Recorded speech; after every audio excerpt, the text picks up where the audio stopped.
Everyone, welcome back. In this video, I'll show you how you can perform a basic calculation using WhatsApp Bot Builder, including a menu where customer can select their products and quantities. So before we dive into the process, I want to talk about why it's important to understand how these user fields can play a crucial role in managing customers' information.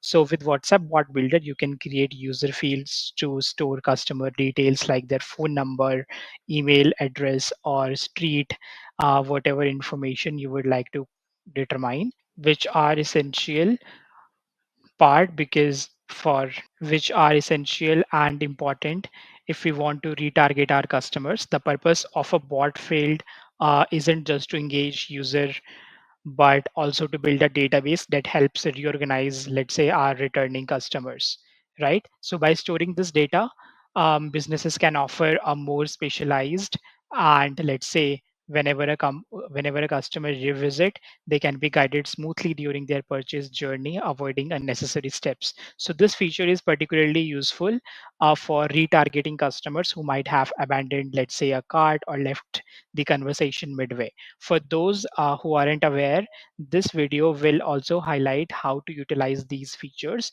to save customer information for future reference and improve the overall customer interaction. So now let's go back to our flows and let us create our test flow. So now we are into our test flow 1, 2, 3, and we started by presenting a simple menu to our customer where we are offering them two options via button. We are asking if they would like to have a coffee, which is rupees 50 per cup, and the second button is for tea, which is rupees 40 per cup. When the customer selects an option, we save their choice in a field called selected product. And to handle this, we first need to create a user field. So let's go to settings and go to user fields and let's create one. I'm clicking on click create new user field, naming it selected products, and type is going to be number because we are going to perform some calculation on these variables. So just click on create. My selected product is created. Now I'm clicking this button again and I would create one more user field, price per cup, and type would be numbers because again we are using it for calculations, and this user field will store the price for our coffee or cup. Let's click on create, and now let's go back to our flows. Now, before I go back to my flow, I would create one last flow user field, which is going to be total cost. Data type is going to be numbers, and this total cost user field will store my final cost. So click on create, and now let's go back to our flows. So now, based on customer selection, if they choose coffee, we can set the user field price per cup field to rupees 50. And let's say if they are choosing tea, we set it to rupees 40 using the action block like this. I will drag two action block into my canvas. I have added two action block. Click on this and connect it with both of your buttons. Click on action block, add action, and choose set update new field value. Here, select the field which we just created, price per cup, and in this case, we can set the number to rupees 50. So right here, 50, and click on save. Similarly, if someone is clicking on tea, we can update the field value price per cup by 40 because the price of tea is rupees 40. Sorry, set the number to 40 and click on save. So we have given two options to our customer to buy either coffee or tea. Remember, this is just a tutorial and we are not using some complex implementation. We are just taking order either for coffee or for tea. Soon as we have updated these user field values by the price of these items, we are going to ask the number of let's say cup of coffee or cup of tea my customer is going to order. So how I'm going to do that, I'm simply going to drag to content block and I will ask my customer how many cup of coffee or tea they want to order. So I have dragged two content blocks and connected with both of the action block. Click on this content block, and for cup of coffee, we are asking, great, how many cup of coffee do you want? Now you can use this input element. Click on this and You can ask here. I have added two content blocks and connected it with my action block. And here I'm asking how many cup of coffee do they want.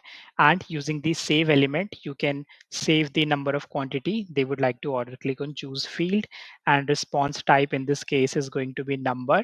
Choose the user field which we just created. In this case, it is going to be selected products.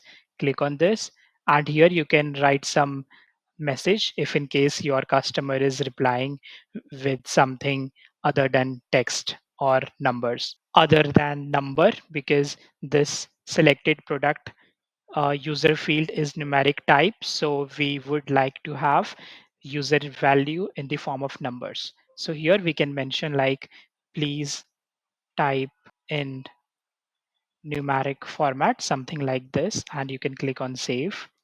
Similarly, we can perform this implementation on our second button for T. You can click on this and go to choose field, numbers, select the user field as selected product. And here again, you can write something, please enter numeric value, something like this, and click on save. Since we have the price per cup and the selected product, now we are going to perform some real calculation. So simply drag some action block in your canvas and connect it with action on reply. I'm going to copy this and connect it with the content block for our second button T, and click on this. On the action block, choose the action as set update new field value. Here, once again, click on this button and select the user field which we just created, total cost. And in the operation type, we are going to use the custom formula. So here, what is going to be our custom formula? So since we have the selected product, which is going to be the number of cups they want to order, and we already have the price per cup. So to get the total cost, what we are going to do, we will multiply both these user field, selected product, and the price per cup so that we can get our total cost. And the custom formula is going to be total cost is equal to price per cup in multiply with selected product. So in this case, total cost is going to store the total number of final price which our customer have to pay. So we have used the same formula for both of our buttons for tea as well as coffee. So now our final price is stored in user field total cost. We will simply drag to content block into our canvas and connect it with the content block. And here in this content block, we would simply mention that the final amount of drag to content block into our canvas. Let me drag one and copy it. And in this content block for both the products, we will simply display the final cost to our customers, which they will have to pay. So in the content block, we are simply saying final price, which you have to pay is total cost. This total cost, this variable, it is storing the total amount. So this system generated cost. So let's go and run. So when you will test this flow, so here you will see we have ran this flow and our customer has selected they want coffee. Then our bot is saying great choice. Then it is asking how many cups, and our customer has applied 4, which is a numeric value. And we are saying final price for which you have to pay is 200. So it has simply multiplied this 4 with this 50 per cup, which we have stored in our to user field, which is price per cup, and the other variable, which is selected products. So I hope you understand this video. You can create as many use cases as you want.